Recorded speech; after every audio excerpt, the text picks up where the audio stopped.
we kind of went through the very beginning of chapter 27. So we'll go through 27 today.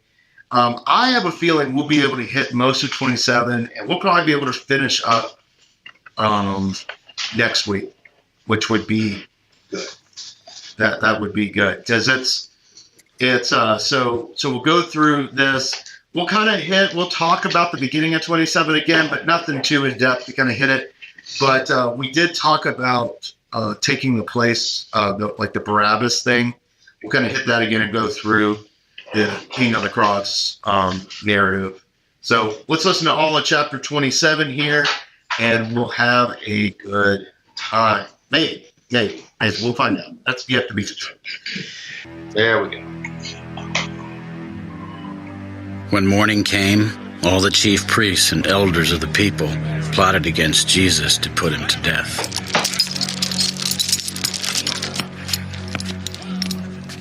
And when they had bound him, they led him away and delivered him to Pontius Pilate, the governor. Then Judas, his betrayer, seeing that he had been condemned, was remorseful, and brought back the 30 pieces of silver to the chief priests and elders. I have sinned by betraying innocent blood. What is that to us? You see to it.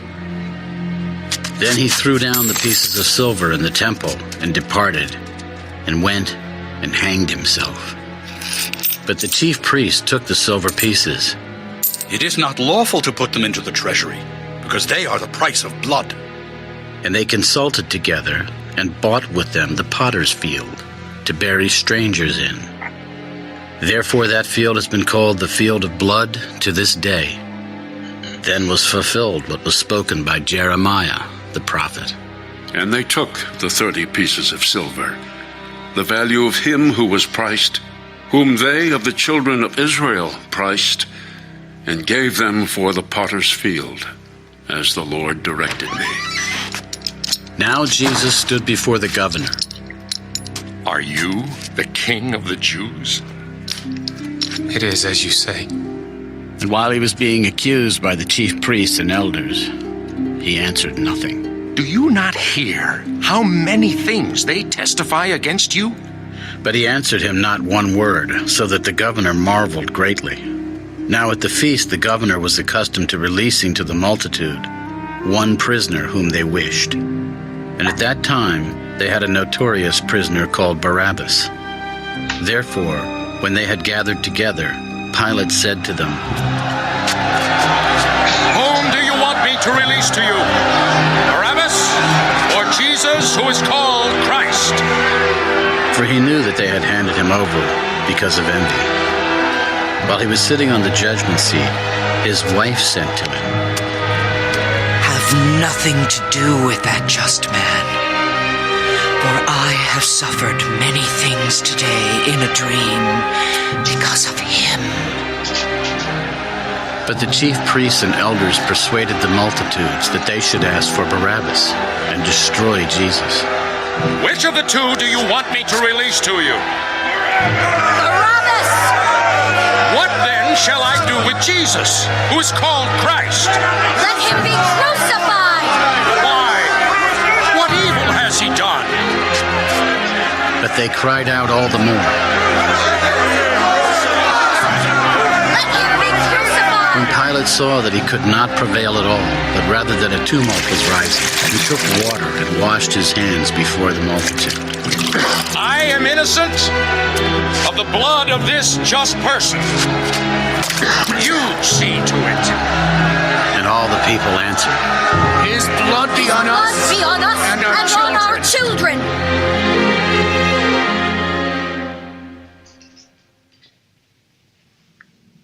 Then he released Barabbas to them. And when he had scourged Jesus, he delivered him to be crucified.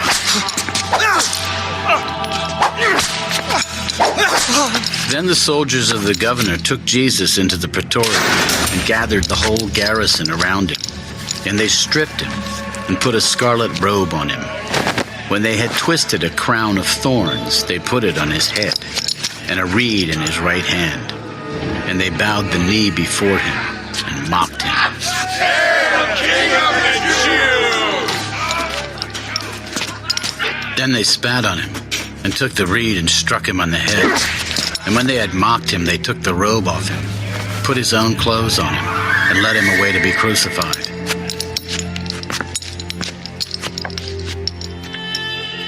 Now as they came out, they found a man of Cyrene, Simon by name. Him they compelled to bear his cross. And when they had come to a place called Golgotha, that is to say, place of a skull, they gave him sour wine mingled with gall to drink. But when he had tasted it, he would not drink.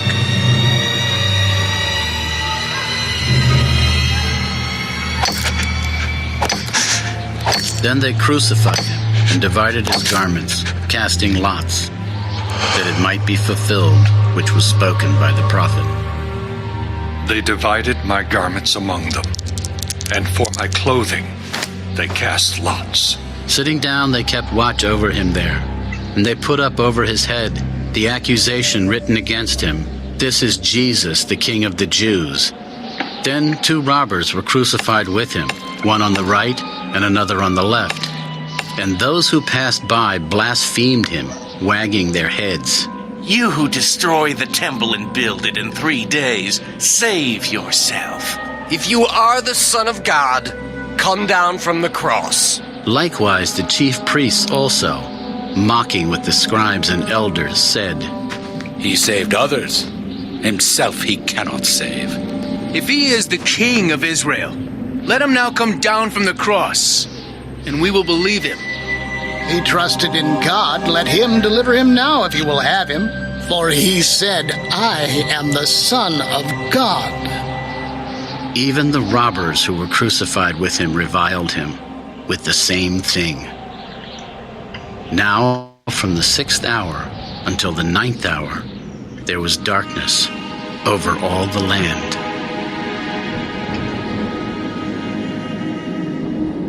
And about the 9th hour, Jesus cried out with a loud voice, Hello, Lama Sabachthani. that is, my God, why have you forsaken me?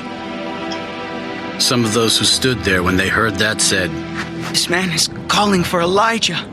Immediately one of them ran and took a sponge, filled it with sour wine, and put it on a reed, and offered it to him to drink. Let him alone. Let us see if Elijah will come to save him. And Jesus cried out again with a loud voice, and yielded up his spirit.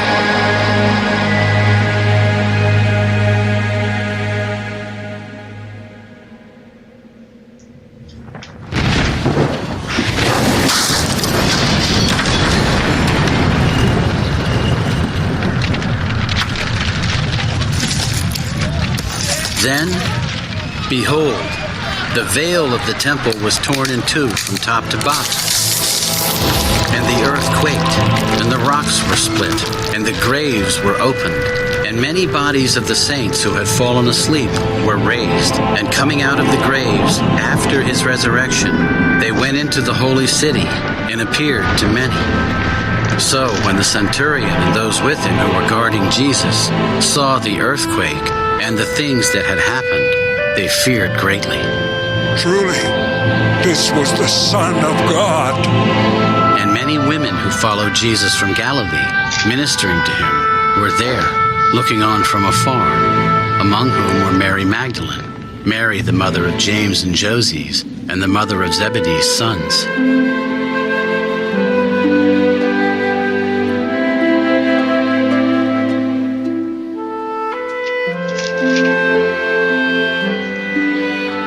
Now when evening had come, there came a rich man from Arimathea named Joseph, who himself had also become a disciple of Jesus. This man went to Pilate and asked for the body of Jesus. Then Pilate commanded the body to be given to him. When Joseph had taken the body, he wrapped it in a clean linen cloth and laid it in his new tomb, which he had hewn out of the rock.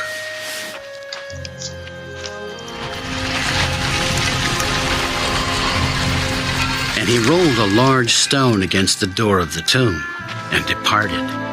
And Mary Magdalene was there, and the other Mary, sitting opposite the tomb. On the next day, which followed the day of preparation, the chief priests and Pharisees gathered together to Pilate. Sir, we remember while he was still alive how that deceiver said, "After 3 days I will rise." Therefore, command that the tomb be made secure until the 3rd day, lest his disciples come by night and steal him away and say to the people, "He has risen from the dead." So the last deception will be worse than the first. You have a guard. Go your way. Make it as secure as you know how. So they went and made the tomb secure, sealing the stone and setting the guard. Okay. All right. So that we don't give Lee any more energy than she needs, we're going to skip over the Judas part. let me make see. There we go. And so we're going to skip over that part. We talked about it last week. No math. And so the one thing I wanted to pull up, what did you like? We talked for a little bit about the Barabbas thing, but we kind of did it quickly, and got to yeah. So what kind of stands out to you in that? What'd you think of that?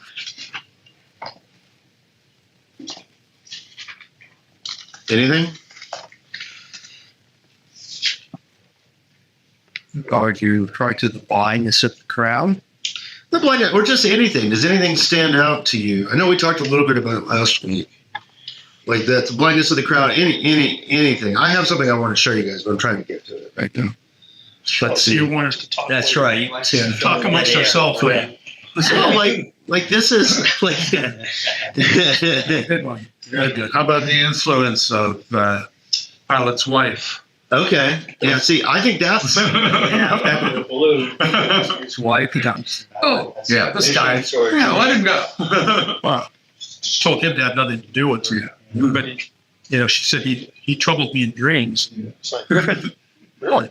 Yeah. We don't know what the dreams were or what the trouble was. It is. like this. Yeah. I thought it was interesting that the people came up out of the graves and made point of that. And how that fits in with everything. Yeah, like that's definitely a precursor of the resurrection.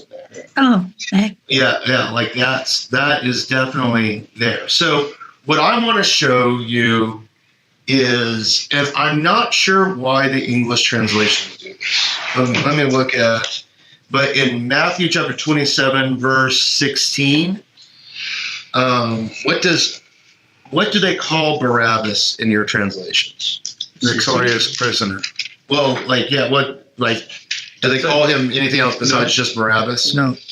Okay. At the time, he was a notorious prisoner called Barabbas. I don't know why, and this is something when you read the Greek. They call him notable prisoner. The notable prisoner. So Jesus Barabbas. Jesus Barabbas. Yeah. So do they call him that? Yeah. They do. Okay. All right. So King James. Correct. So my King James doesn't. Yeah. Pearson's, I read, was Jesus Barabbas. Yeah. So let me share the screen so you guys can see the Greek real fast. Let's see here. And so there it goes. So you have that first word there is they were holding now at that time a prisoner who's notable called Jesus Barabbas. And it's amazing to me that not all translations translate. I think they're trying to keep some confusion going on, but I think that's key in the story because my whole thing is that is that the crowd and us are presented with two Jesuses. Who do you want? The guy that's going to look like the Hamlet, or look like Judas Maccabeus, and beat the heads together, or do you choose this guy who's willingly going and sacrificing himself? And I think like all this stuff, I think is meant for us to kind of see as we take up our crosses daily, which Jesus are you going to choose? You know, That's simply some morality is saying, it's my view that the crowd simply hated Christ. They weren't doing a cost-benefit analysis as you suggest, what the nice guy to the bad guy was going to kill him. And this crowd turned into a monster. Yeah. They didn't, it was very cerebral. Yeah. Well, and also, so like that's, so it's, well, I don't think it's all that cerebral either, but that choice is presented. And there's all kinds of interesting stuff going on in the story. Who's whipping up the crowd? Chief priests. The chief priests and all these things. It's these people that should know who the Christ is, right? Like the entire gospel is presented with that they should know who the Messiah is, who Christ is, and that they are blind to that, and they're leading people astray. They're leading people astray, but the people are also choosing that way too. You know, like it's the way it's all kind of presented there, and then verse 25, I think is absolutely fascinating. Because we mentioned this in 26, so I was trying to remember when I was prepared for this, but they're like, you know, and all the people answered and said, "His blood be on us and our children." All of a sudden, they make like an oath. Where, like, here recently, someone else was making an oath as they were denying what was going to happen to Jesus. You guys remember? I couldn't, like it was, they're like calling curses onto themselves or something like that. Where was that? You guys are supposed to remember this. We don't get paid to remember it. Easy there, easy. Poking the mouth. Easy there. Easy. What are you calling me? Yeah. So, but I'm trying to remember. You guys know what I'm talking about, though. Like they're like, isn't it Peter around the Last Supper table? Peter when he said that he would never deny him. Yeah, and he calls like curses on himself. That's right. Yeah. That sounds really similar. Well, I couldn't really. I was sitting there reading this beforehand, and I was like, "Oh, that sounds like that." Where was that? And so that I think the last supper. So I want last. Oh, the earth. So that's okay. Good. That's good. So, but I think all that kind of sounds familiar, and you're seeing that everyone, like this crowd, and even though they're being led astray by the leaders, they're still taking part, and you know all these things. They're kind of leading us to they want this position of strength, you know, this position of security. They want, like, well, maybe Barabbas can bang some heads for us. Maybe they thought he was the king because he was fighting for it. Yeah. And he was going to sacrifice himself. No. He wanted to be. Well, and I think you got to remember, like, Judas Maccabeus was like 100 years before this. Yeah. I mean, think about our collective knowledge. Even me, born in 1982, what my collective knowledge of what was going on in the 20s. You know, I know, and I like history, and like that's part of the job here. But it's, you know, we have phrasing and things like that we still know from back then. And so that's Judas Maccabeus. That's the beginning of Hanukkah, by the way. Like Judas Maccabeus, but like, and he basically kicked the Greeks out of Jerusalem. Right, kicked Alexander the Great out of Jerusalem, and everyone would have been like, "We need another one like him." And so I think they're offered that, and they think that's going to be Barabbas. But this is kind of where his story goes cold. So sometimes why they choose Barabbas instead of Jesus Christ?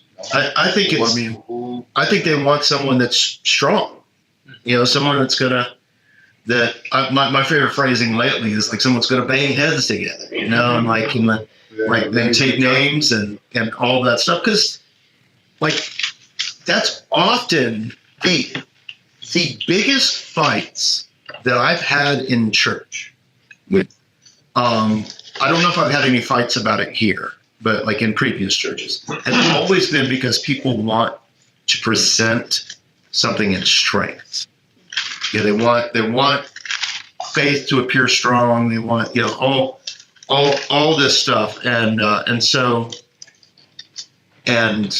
like, because that's something that is really tempting for all of us.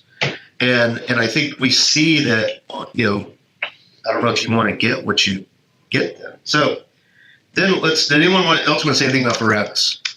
I'm moving this pretty quickly through this today. So soldiers mock Jesus. The thing that stood out to me is when they said, "Hail, King of the Jews." And there's some cleverness in this crucifixion of Jesus. There's a bunch of people that are saying very correct things. And I think that's intentional. They're saying, like, so it's that the people that should be saying the correct things aren't. But here you have, all these guards and stuff like that in the middle of whipping him, trying to mock him. But it reminds me of that phrase in the scriptures that says, God is not mocked. And so you have all these people saying, "Hail, King of the Jews." And it's actually right. So is a broken clock. Yeah, but broken clock is right twice a day, but completely useless. Right? It's my favorite. It's one of my favorite things. I have to be careful I don't say it because I like it so much. But I think that's the point.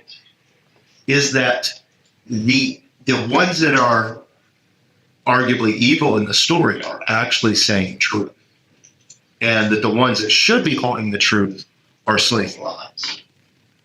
And so, like, I don't know if that makes sense, that is the most kingdom of God gospel thing possible. Like, the rocks will cry out, right? Like, that's kind of what I think is going on. I could be wrong about it. Like, did anyone have any thoughts on that? Wrong. I'm wrong? Yeah. Why am I wrong? Yeah. You look for a narrative. I did. And you started because it's a story. You tried. It was what do you say? Continue. No. Tell the opposing view. Overruled. Let the court have its overruled. You keep attributing some kind of unwitting morality to the people who are calling the king of the Jews. And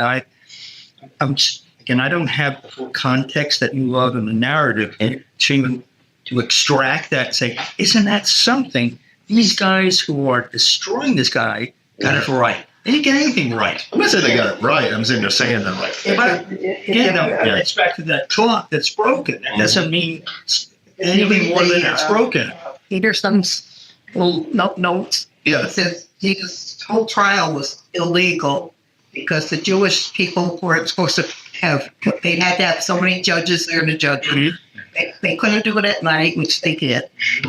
And they couldn't take his word that he was king as any kind of evidence because you couldn't take what the man said against him. Yeah.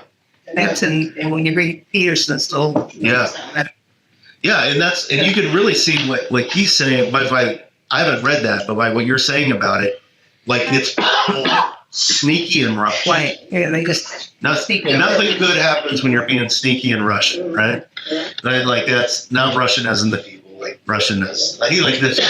Yeah. When you're Russian, Russian is the Georgia pronunciation. You're Russian, but it's. So did you have anything else you want to add to that point? No. Okay. All right. Like that. That's. I'm just checking to see if there was anything else behind that. But all this not saying. I didn't sound my intention. Come on, fight for your ideas. Everyone has the right to have their own opinion. Just keep it to yourself. No. That's the last thing I want. That's the last thing I want. To be serious. Yeah. again, I through a context, I'm not immersed enough to see this. What I've done is announce my ignorance. Well, it's a valid point. It's one that what I'm saying is something I've never really noticed before until we were reading it here. And I thought it was interesting that it's there. You have this whole thing where, like, the rocks will cry out, that it's the backwards ones that end up being in the places and saying the right things. Like, there's this whole sense in the Old Testament that it's like, you guys think that you're saying the right stuff, but you actually find out that it's the dirty Gentiles and they're outsiders who are actually doing, like, the will of God in a lot of places in the Old Testament. And so I think there's it's just a nudge. It's not saying these people are innocent. I can be persuaded. Yeah. I'm not saying these people are innocent. I'm saying those that are doing this awful atrocity are saying the right thing. They're mocking him, but they're speaking truth. Yeah, exactly. And so, and that's all right. And I think that continues with the next part, with this Simon of Cyrene part. Let me interrupt. Yeah. That same note, you previously announced that he thought Pontius Pilate was being ironic. What do you mean ironic? When he put that sign over Christ's head. Yeah. I didn't. He was sticking his finger in the eye of the Pharisees. Oh, he definitely is. But it's also a true statement. Like, it is. Like, let's just think about what that sign is. We're in this part. I misunderstood. I don't disagree. I get that. Like, think about the picture that everyone would have seen. You know, but Pilate was just as correct as the soldiers who were whipping him. Yeah, doesn't mean Pilate's innocent. Like, that. I'm not saying that's. Well, so I think what you're getting at. Let's see if we can unpack it a little bit. I got to figure out a way to say this that I don't step in, because I could easily step in it right now. We have a faith right now that is very centric on what you believe and what you confess is what saves you. Okay? Like, you listen to what people say, like, if you just believe in Jesus, then he will save you. Yes, but I think the bigger thrust behind that is Jesus' death and resurrection on the cross. I don't think these soldiers saying, "Hail, King of the Jews," or Pilate saying, "This is the King of the Jews," is a confession of worthy of, like, the salvation. I want to make sure that I don't know if that's where some of the confusion is coming in. Like, I don't think that is what is happening here. I think it's like these people are meant to be mocking, and they're saying the right thing. And would you say that he had actually two trials, because he went before the Jewish people first, and then he went before the Romans? Yeah. Oh, I definitely think so. They both were kind of illegal trials when you read the background. Well, they're all rushed, and it's. Oh yeah, we kind of went over this. I want to talk about Pilate's wife too. How she, like, and that's kind of my point with all this stuff. Like, Pilate's wife is like, you need to, like you need to watch out for this guy. Like, I haven't even been able to hold grapes down. You know, like all that stuff. Like, that's, you know, like, it's, you know, I'm indigestion and can't sleep, and, you know, all these things because of this. Like we're seeing this whole thing where it's almost like the creation itself is trying to reveal what the truth is, but all of the sin and self-righteousness is just wanting to snuff it out and bring darkness. You know, And that's kind of my point with you. It's like you're seeing like the light break through the cracks of all of this. And I think that light looks like this sign that Pilate puts on, the King of the Jews. The light is them saying, "Hail, King of the Jews." Like, even like this Simon of Cyrene. Like, it's so they would have, what's interesting about that, like, he comes from probably Libya. Is probably where he's from. He's from North Africa. And that's, so he's probably from somewhere over there. And he would have gotten beaten as he's carrying the cross too. And all of a sudden you have this Gentile who's probably there for Passover reasons. He's probably practicing. But you have this guy who's Gentile, kind of an outsider, suddenly carrying the cross for the Jewish king. But Pastor, Yeah. isn't that what we always say? You carry a cross, you bear it. Yeah. That's exactly what it is. Pick up your cross and follow. Yeah, pick up your cross and follow Right. me. So there it is. Yeah. I think that's it. I think, and remember, Jesus says, "Take up your cross, follow me," earlier in the gospel.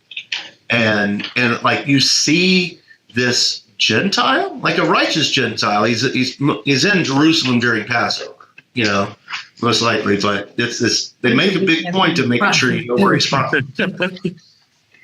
Like, that's Mark and I did a sermon series during lockdown called All Nations. We should really redo that one again, because the premise behind it was so, I loved it, because it looked at, these gospel writers tell you where people are from on purpose. I want to say something. They tell you where they're from on purpose, and it's like, what does it mean that it says that where they're from? And so, like, that's, and you see, it's bringing all these people in. So did you find it, Lee? That's what you're saying. Yes, I didn't realize I was still on. We heard it all. When on 35, when they had crucified him, no, wrong one, the wine, 34. Okay. Offered him wine to drink, but he would not drink it. Okay. Now you go back to the Last Supper, where he makes the comment, "I tell you, I will not drink again of the fruit of the vine." Oh, okay. Until look at that. He's a killer. Look at that. Yeah.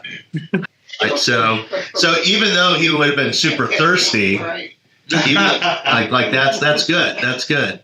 That's good. And she get a bigger. So it's let's see here. We're almost where we left off last time. Easy. Easy. We're going quickly. We're going slowly. So they divided his garments, and that shows some other what's it called? Prophecy from, let's see, what's that from? Psalm 22? No. Jeremiah. Right. For the boat. I lost interest. Easy there. Easy. So they do this, and you have this sign that says, Jesus is the King of the Jews. The other thing that stood out to me was the part where the chief priests and all begin to mock him, the scribes and the elders. So all these people that should know, and they're like, he saved others. He cannot save himself. Is what that is. And then, he trusted that God let him deliver him now, if he will have him. For he said, "I am the Son of God." And all this like mocking stuff again, and it kind of shows that and what's interesting to me about that is they understand later on what he was saying. They're like, he said he's going to raise up again in 3 days. They heard what he was saying, but they want no part of it. Like that's. It's interesting to me that in this version in Matthew, both robbers are heaping insults, but in Luke, I think, I don't know, Marcus, it isn't both of them. It's one of them, and the other one wants to be saved. Take it easy. Yeah. Yeah. Like, and that is fascinating that over there. Because I had to mark, like, even the worst, these other two robbers were like heaping insults on him in this one. Whereas like in Luke, they're like, like save me. And Luke is telling a story, this overarching grand narrative that he's telling. Like that is included in that. Matthew isn't wanting to tell that story. Right. Well, Matthew was standing behind him. He couldn't hear him. Oh. Well, that's it. Could be.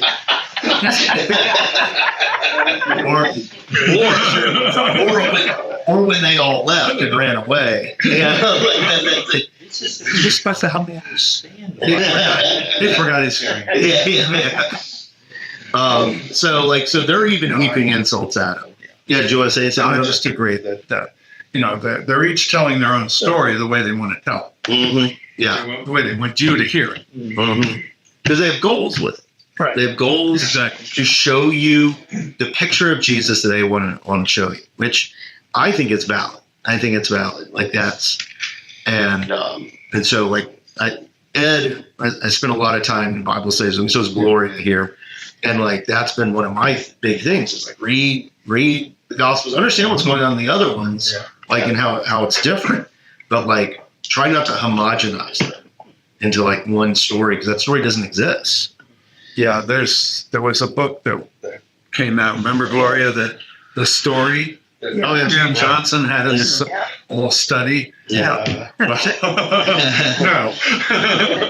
Yeah, we did the story too at Faith. We did the story at Faith too.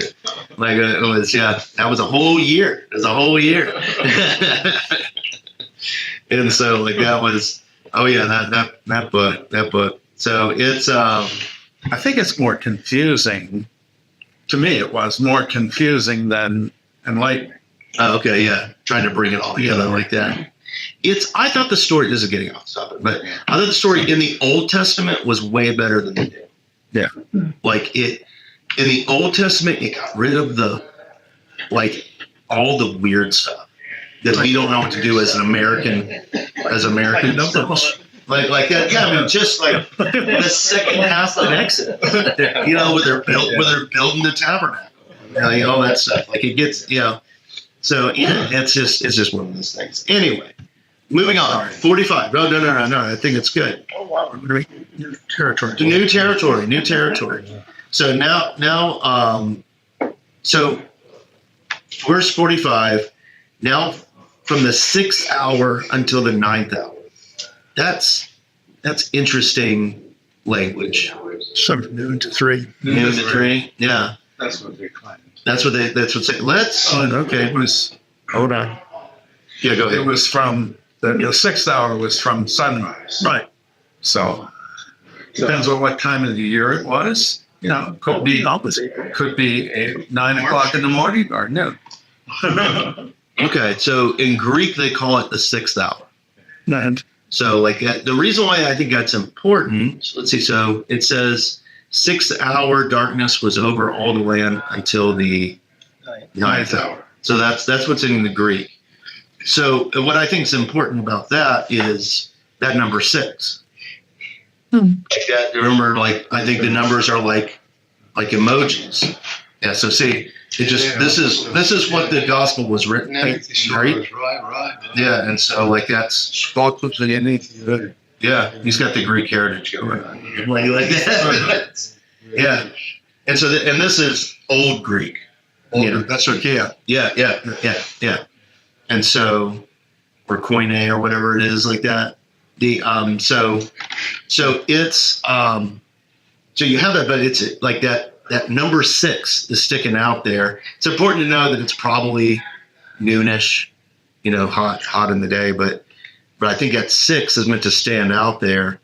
And then what does it say after that? It should, all of us, this darkness. Darkness is all over the land.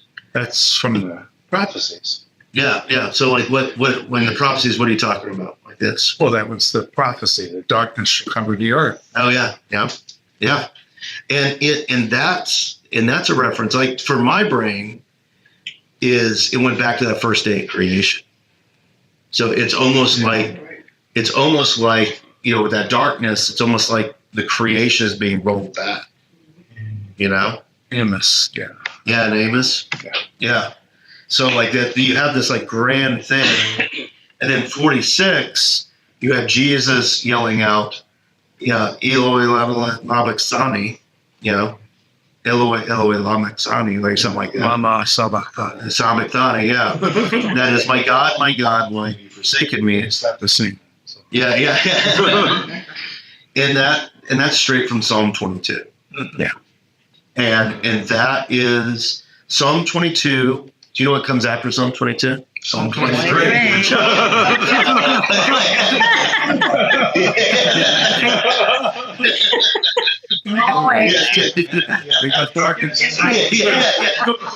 But wait.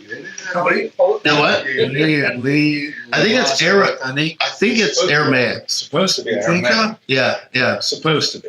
Yeah, my God. Because L is God. That's possessive singular for God. So that's where the my God comes from. So it's Hebrew and Aramaic are very similar languages. So is Arabic, Aramaic, and Hebrew are all very similar. They all came from the same area of the world. Like I said, they're all very similar languages. But you have that from Psalm 22. And the reason why I put that out is one of the funeral sermons that I have is Psalm 22 to Psalm 23. And Psalm 22 is like, God, why have you forgotten me? And then that goes right into Psalm 23, which is the Lord is my shepherd. And I think they put those together for a reason. They're both written by David. They're both attributed to David. Psalm 22 is attributed to when David was called out by Jonathan, right? That's what it is, right? When he's called out by Jonathan for the sin of Bathsheba. Like 22, like and that's, and he feels lost and alone, and like all these things. And then you go right into the Lord as my shepherd. And I think those are meant to be read together there. And I think that's why it's written like this here too. My God, why have you forsaken me? Is that we are, I think, supposed to do the same thing when we see Jesus say it. So we find out in just a few verses that Jesus is being the good shepherd in all of this.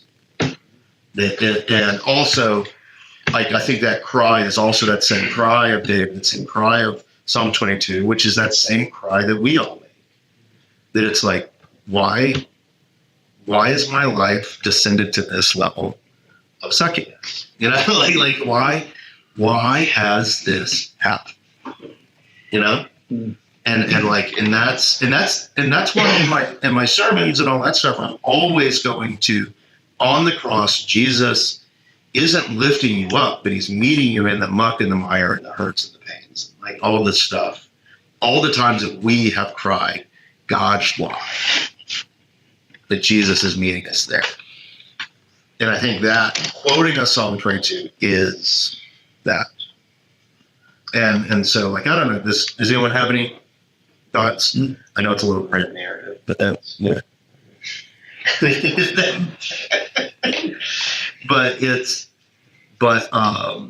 Yeah, I mean, does anyone have any thoughts on that? Yeah. And then look at what they say about it. He's calling Elijah. Yeah. How do they mistake their word for God with Elijah? I don't know what their word for Elijah was. Well, remember, Elijah is special in the Old Testament. Remember why he's special? Because they went for him. He didn't die. Like, he was taken up into heaven, and he attends, like Santa, everyone's everyone's Passover feast, you know? You save a little bit of cookies, a little bit of wine. Then the host gets to drink the wine. You know, like that's, and so like it's like over there, and it is this. I'm sitting here thinking about it. I hadn't thought about this before, but is that a little like a wink and a nudge towards the resurrection? Like that's like he's calling out for Elijah because they think Elijah's going to come like that. I don't know. I'm just shooting from the hip on that one. Getting you guys to think about it. And so then they put sour wine and put it on a reed, offer it to him to drink. It doesn't say he did or did not drink it. So it doesn't say. So John makes a bigger deal out of the sour wine than Matthew does. Some people believe, I don't know how I stand on this. I'll tell you what the controversy, it's not even really controversy, is sour wine. Some places it's called wine vinegar. Do they call it wine vinegar in your guys' translations? Sour wine. That would have been what you would wipe yourself with and put the because remember everyone used a sponge to do that. So that's how they clean the sponge. They put it in vinegar. And so like so they're like offering that up. That's such a cultural reference, and I don't know what to do with it. I can see the validity in that he's like, because John says he like takes up to his lips, and like that's Matthew, they just offered it to him. Pastor, Yeah. vinegar is a household cleaner. Yeah. Now, he's claiming to be the Son of God, but they don't believe it because he's being crucified. Are they looking to clean his mouth from the blasphemy he's been speaking? Well, he hasn't really been. Well, I mean, he said, my God, why have you forsaken me?" I mean, yeah, but they thought he was blasphemous. Because they thought he was blasphemy. That's what he was charged with. He wasn't doing Right. it. That's what he was charged with. Yeah. So the cultural background. See, there's a lot of ways you can lose this study now here, which is like the cultural backgrounds behind everything. They say that the sour wine, and this is generally how I take it, is cheaper than normal wine, usually readily assuaged for thirst than water. It's widely used by the non-elite, including workers, soldiers, and so, but there is that other way of looking at it. And so I wanted to point that out to you guys, because I really don't know what the proper answer is regarding that. So then Jesus, they're like, leave him alone. Let's see if Elijah will save him, which is an interesting bit. And Jesus cried out again in a loud voice and yielded up his spirit.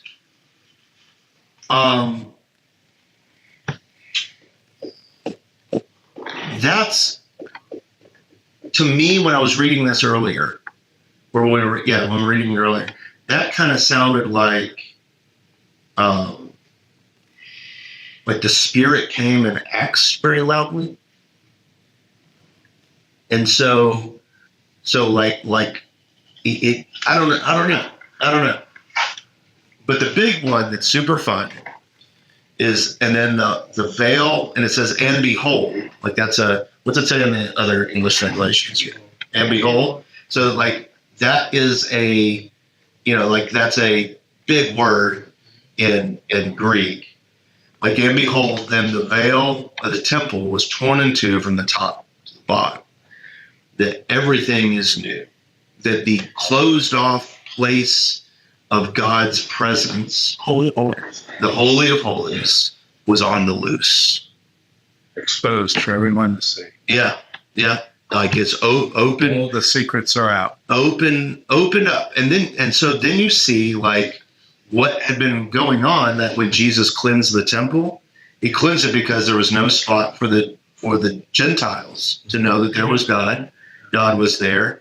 And he's like, you Pharisees and you leaders of the religion here, you care about, all you care about is the offerings. You care nothing for this widow who is given everything she has. You care nothing for these people. Like all the time he heals the people that are sick and hurting and all that stuff. Those are all signs that the temple people have not been functioning in the power of God. They've not been functioning in that. They've just set it up as a system of power.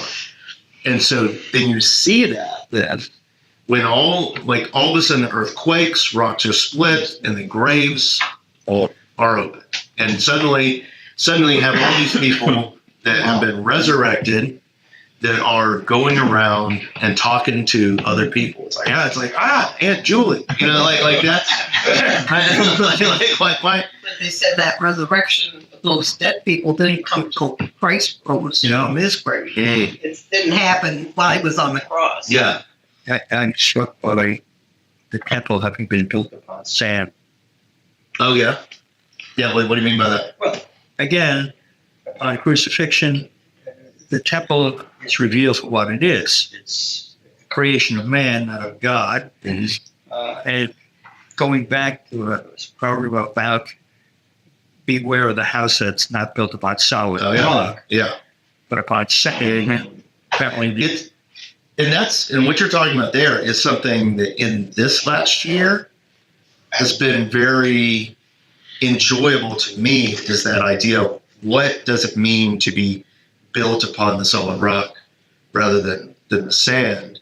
And I think a lot of times, at least growing up, I always thought it was like these bedrock beliefs and like you need to have all these things. But what it actually is, it's like God's saving grace and his and like what God is doing in the world. And so you see and like what we're talking about with the temple, like that they've made it into this thing that only serves them, rather than allowing God to serve them and them to serve God. And so God is on the loose now. Yeah. What's interesting here too is that this translation, instead of yielded up his spirit, says breathed his last. Breathed his last. That translation. I like that. Let's look at what it is. I like the yielded up his spirit. Yeah. Let's see here. Well, in Greek, so let's talk. What verse is that again? 50. 50. So 50. So yeah. So it is pneuma. It is pneuma in Greek. Yielded up his pneuma. But you've got to remember what it's. I like the spirit too. Yeah. But English is doing us a disservice, because remember in Greek, wind, spirit, and breath are all the same word. Like that's so we're like, oh yeah, it's different than spirit and wind. We make a strong, hard distinction, and like in the Greek language just doesn't. And so when you hear that breath, it also makes me think about like when God like breathes on the creation and all that stuff, like he's like, that's, I always try to, when I tell about the creation getting like, God spoke it and you like breath is coming out, like this spirit is coming out, like this wind is coming out. And so it's not bad, but it would be easy to, in your translation, it would be easy to be like, oh yeah, it's breath. Yeah. Yes. Like that's, I have experienced on 3 occasions a last breath. Mm-hmm. And it's never mind. Yeah. And so that's that. No. Like we don't have to take you down that road. Better when we go. Yeah. So but that's in spirit, breath, wind. It's all It's all right there. And then let's see, we get 3 minutes. So We're holding you back. well, no. We're doing great. We'll be able to end next week. Next week. Within the next few weeks. It's going to start at the first. No. Because I'm getting slandered. Oh, look, there's another book there. So let's see here. So all these people had fallen asleep or raised, and coming out of the graves after his resurrection, and went into the holy city and appeared to so many. So like you see, well, and so what Gloria was talking about earlier about that happening around his resurrection. Notice what Matthew is doing. He's connecting the death and the resurrection. Like he tells the story in this dramatic fashion through there, but in that moment you can tell like this death and resurrection is connected. Like it's connected at the hip, like that's and that's it's not two separate things. Isn't it sort of like the veil being rent too? Now the old high priest William was going in there. Yeah. And now everybody has access to God. Exactly. Well, and think about this too. So I mentioned Acts earlier. Acts is connected to Luke. Luke and Acts are basically the same book, same thing. Acts is just Luke 2. And so is this with the Spirit going out of the temple like that, the Acts, the Pentecost, like that is how Matthew is presenting that the Spirit of God, where you have the Venn diagram of heaven and earth, they overlapped at the hot spot of God's presence, which was always the temple. And then when that's ripped open, we see that we all become temples by the Spirit, and that we are the places where heaven and earth are being unified. That all of us by the Spirit of God. It's so let's see here. So that's happened. That's cool. That's good. That'll probably maybe be in a sermon. Matthew's coming later this year. It is. Well, and the sermon series after Matthew. We're going to do Matthew's Easter account on Easter and after Easter. Like we're splitting it up into two. And then we are doing like Mark's Easter account, then Luke's Easter account, then John's Easter account. We're doing all the Easter accounts through Pentecost. And so like I think that'll be a fun way of doing that Easter. And so so that's we should probably finish there. All right, so we are verse 54, keeper of the records. Remember verse 54. And we will start there. Don't laugh at that. Like that. And we will be able to finish this up. 28 is not very long. Good. Forever 20 cents. Yeah. And so we'll get through all of that. So this especially the last few weeks. This study has been very fun. I appreciate everyone for joining in with that. I'm excited to talk about the Joseph and Arimathea. All right, so for everyone that's watching online on YouTube and all that stuff, thanks for joining us today. Excellent. So